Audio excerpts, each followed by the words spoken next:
Y vamos a volver sobre este conflicto. Recién compartíamos las imágenes de Gaza y Ayelen hacía un análisis también del contexto internacional. Le agradecemos, saludamos a la embajadora de Israel en Argentina, Galit Ronen, que nos brinda una entrevista a la televisión pública. ¿Cómo está, embajadora? Gracias por recibirnos. Buenas noches.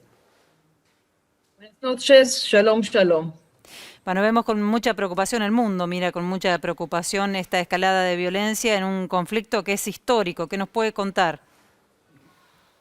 El conflicto de ahora no es histórico. El conflicto de ahora comenzó recién, comenzó 2 semanas atrás, después que las elecciones en la autoridad palestina fueron suspendidas. Y Hamas, la organización terrorista que controla Gaza, comenzó a escalar. Comenzaron 2 semanas atrás lanzando globos de incendio, lanzando cohetes, y escaló y escaló, escaló. En los últimos 2 días tenemos más que 1.500 cohetes lanzados a la población civil israelí, tanto en Jerusalén como en Tel Aviv, como en todo el país. Bien, usted dice que hay que leerlo aislado del conflicto, a esto que está ocurriendo en estas semanas.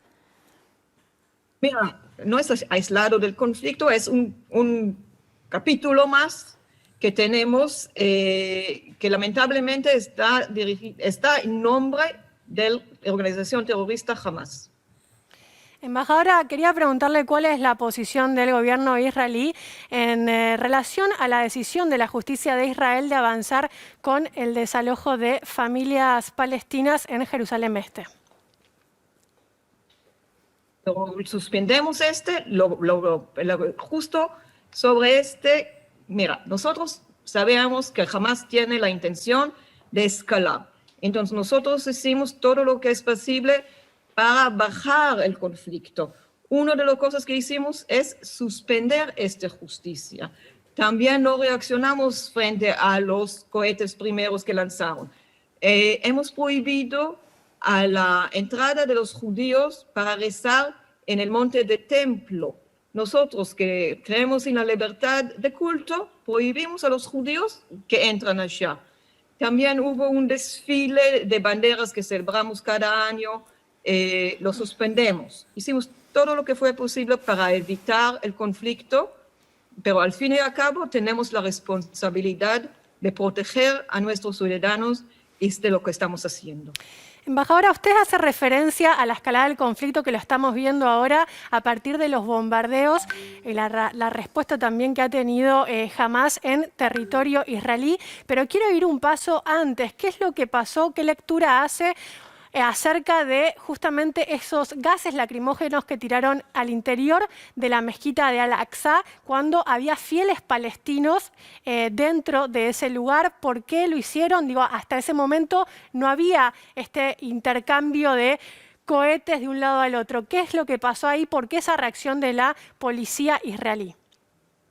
Pero de hecho, acaba de contarle que sí hubo conflicto antes y sí fueron cohetes, más que 200 cohetes, a Israel antes. No fue contra Jerusalén, pero se fue contra Israel. Entonces, y además, estos fieles, yo te puedo mandar después fotos, estaban amenazando los judíos que estaban rezando en el muro de los lamentos. Tenían cosas para tirar a ellos y estaban preparando para hacer esto. Nosotros, como le conté, estuvimos haciendo todo lo que es posible para evitar esta escalada, pero lamentablemente, como digo, yo tengo familia allá, la situación es muy grave. Mi padre en el momento está en el refugio, mi hermana, mis sobrinos también están allá, porque Hamas está lanzando cohetes cada algunos minutos contra la población civil israelí. Bien. ¿Y Israel está bombardeando también en este momento? Israel está respondiendo a los ataques del Hamas y tratamos que sea destinado a los centros o los sedes del Hamas, no a la población civil. Es al revés. Pero eso es muy difícil, embajadora. Eso es muy difícil usted, por las noticias, ¿no? No, pero mira, nosotros estamos muy avanzados tecnológicamente y sí estamos usando a dirección a blancos que están conocidos, a los sedes del Hamas, y a donde lanzan los cohetes hacia Israel. Y también tenemos la forma de decir a la población civil, mira, vamos a atacar en este lugar, tienen tiempo para salir. Nosotros tratamos de hacer todo lo que es posible para evitar civiles. Algunos de los civiles que estaban heridos fueron heridos de los cohetes del Hamas que cayeron dentro de la franja de Gaza. Embajadora, ¿qué tal? El gobierno argentino manifestó su oposición a partir de un comunicado de la Cancillería. La posición del gobierno es que el comunicado responde a la posición histórica tanto de la Argentina como de la ONU, pero la repercusión mediática que hubo es que no cayó bien en la Embajada de Israel ese comunicado. Quería saber si había tenido algún contacto con el canciller o con algún responsable de la Cancillería.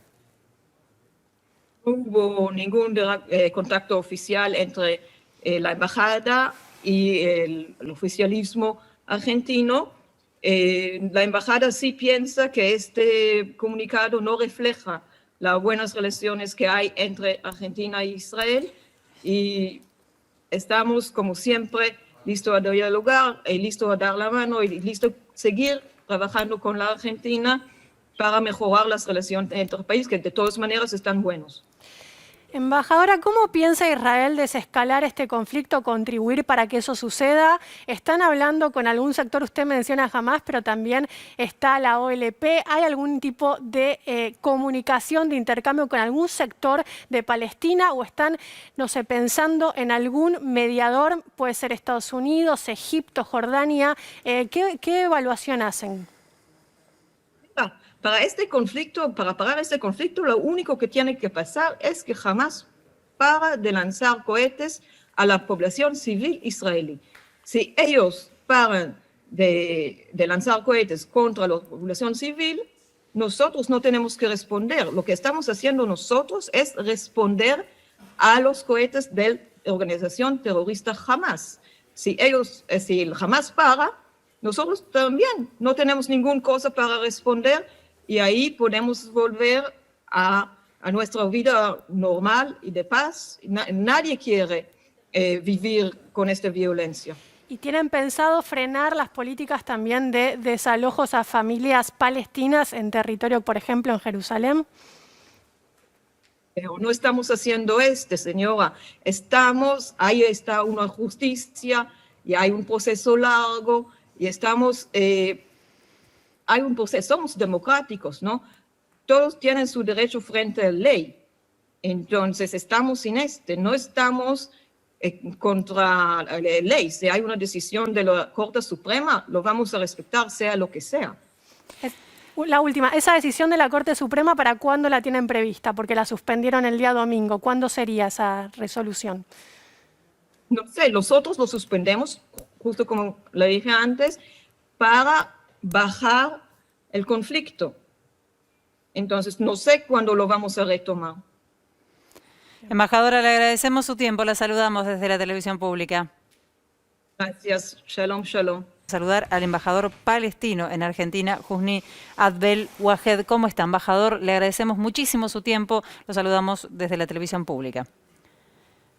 Gracias, gusto saludarle. Estamos viendo las imágenes de lo que ocurre en este momento, una violencia que no es nueva, pero que se intensifica. Bueno, ¿qué nos puede decir sobre lo que pasa en este momento y de la situación? Que no sea nueva no significa que sea menos triste y menos dolorosa. La verdad es que es algo que el pueblo palestino sufre de una forma cotidiana a lo largo de los últimos 73 años. De hecho, en 3 días más, conmemoramos el aniversario 73 de la ocupación de Palestina en el año 1900. ¿Se puede leer esto que está pasando hoy, excindido, digamos, de este conflicto que tiene tantos años, embajador? Sí. El origen de todo esto es la ocupación, porque en el año 67 Israel completó la ocupación del 100% de Palestina.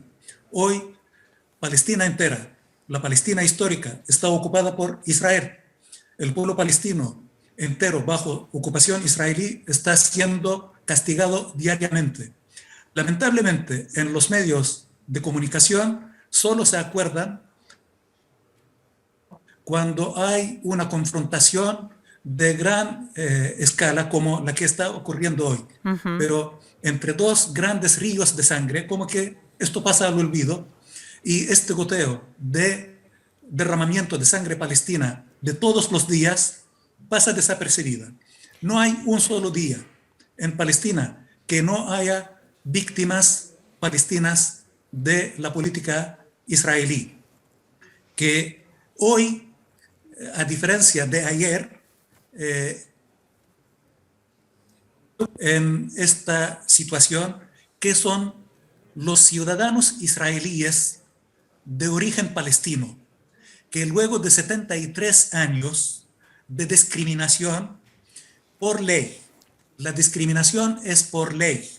El único país del mundo que tiene leyes que discriminan a sus ciudadanos es Israel. Y yo puedo citarles y les pido por favor que averigüen, y no les va a costar mucho encontrar esto. Sí, voy, alguna dificultad tenemos ahí en la conexión, embajador. Consagra a Israel como el Estado de los judíos. Esto significa que los no judíos, este no es su Estado. Y en esta misma ley se consagra el derecho a la autodeterminación como exclusivo de los judíos. Quiere decir, los ciudadanos israelíes que no son judíos no tienen derecho a la autodeterminación. Una política sistemática del Estado de Israel es la discriminación. Una política sistemática del Estado de Israel es la limpieza étnica, que ha sido denunciada por instituciones tanto israelíes como internacionales. Hace 2 meses, B'Tselem, que es una institución de derechos humanos israelí, no estamos hablando de Palestina, israelí, denunció el apartheid del Estado de Israel en contra del pueblo palestino. La semana pasada o antepasada, Human Rights Watch también emitió un largo informe de más de 200 páginas que define y describe las formas de discriminación y de apartheid que aplica el Estado de Israel sobre el pueblo palestino. Limpieza étnica, persecución, asesinato, represión, está a la orden del día. Embajador, entonces, quería hacerle, disculpe que lo interrumpa, quería hacerle una consulta. ¿Cómo explica la escalada del conflicto de pasar de las manifestaciones de palestinos, de civiles, con esos, digamos, esa represión policial por parte de la policía israelí en Jerusalén Este, a lo que pasó luego con el lanzamiento de cohetes por parte de Hamás desde Gaza? ¿Cuál es el momento en que se hace ese salto de escalada del conflicto? Ustedes, en un país tan lejano y con los recursos muy limitados, no tienen acceso a la información. Y la información que les llega es la que compran a los grandes medios de comunicación que simplemente transmiten el relato de Israel, porque Israel es la prolongación de Occidente en Oriente y es el instrumento de las grandes potencias. Por eso, todo parece como que comienza así repentinamente, como si no tuviera ningún motivo ni ningún origen. El origen de todos los males es la ocupación. Lamento que también en Occidente siempre se acuerdan de lo que ocurre en Palestina cuando esto afecta a Israel. Cuando afecta al pueblo palestino, simplemente esto no es noticia. Entonces, la política de Israel consiste en la siguiente principio. Lo que no se consigue con fuerza, se consigue con mayor fuerza. Y esto va en contra de la naturaleza y de la lógica, porque conforme a las leyes de la física, mayor presión es mayor la explosión. Entonces, ha habido una política sistemática que reprime y que asesina, que implementa limpieza étnica, judaización del territorio de Palestina expulsión de ciudadanos, etc. Y esto en algún momento explota. No es producto del momento, es el producto de una acumulación de años de represión y de intento de someter a un pueblo, de intento de usurpar sus derechos más elementales hasta el derecho a la vida. Entonces, hoy es noticia porque afecta a Israel. Mientras no afecta a Israel, no es noticia. Embajador, sí, igualmente acá desde la televisión pública también lo hemos tratado previo a los lanzamientos de los cohetes desde Gaza a Israel, así que también nos preocupa la situación de Palestina previo a esa situación. Así que por eso le preguntaba, sobre todo quiero hacer hincapié en qué posibilidad también de, digamos, encontrar algún tipo de frente unificado en Palestina para negociar algún tipo de salida o resolución a este conflicto. Estoy hablando del conflicto de estos días, de la escalada, justamente este cruce de cohetes de un lado hacia el otro. ¿Hay alguna posibilidad de, digamos, encontrar una solución a este conflicto en lo inmediato? Mire, yo le puedo asegurar que en una semana, 10 días, va a haber una tregua en lo que concierne a los acontecimientos de hoy en la Franja de Gaza. Pero le puedo asegurar, como en el año 2008, 2009, 2012, 2014, en cualquier momento esto va a rebrotar porque mientras no se solucione el origen del conflicto, esto puede tener periodos de calma relativa, pero vuelve a rebrotar porque el origen de todo lo que se vive hoy, lo que se vivió ayer, anteayer y lo que se va a vivir mañana es producto de la ocupación. Mientras no haya fin a la ocupación, en cualquier momento esto va a rebrotar. El pueblo palestino ha sido muy generoso, ha tendido la mano hacia Israel y ha aceptado convivir con Israel en la Palestina histórica en 2 estados. El Estado de Israel sobre el 78% de la Palestina histórica y el Estado de Palestina sería solamente en el 22% de nuestra patria histórica, que son los territorios que ocupó Israel en la Guerra de los 6 días en el año 67, la Franja de Gaza, Cisjordania y Jerusalén Oriental. Pero lamentablemente Israel también parte de otra base. Lo mío es mío, lo tuyo también es mío. Entonces, se quedaron en el año 48 con el 78% de Palestina y ahora pretenden quedarse con el 22%. La verdad es que esta lógica no puede funcionar y no hay... Se corta lamentablemente, tiene interrupciones, embajador, le agradecemos muchísimo su tiempo, vamos a seguir, por supuesto, con mucho interés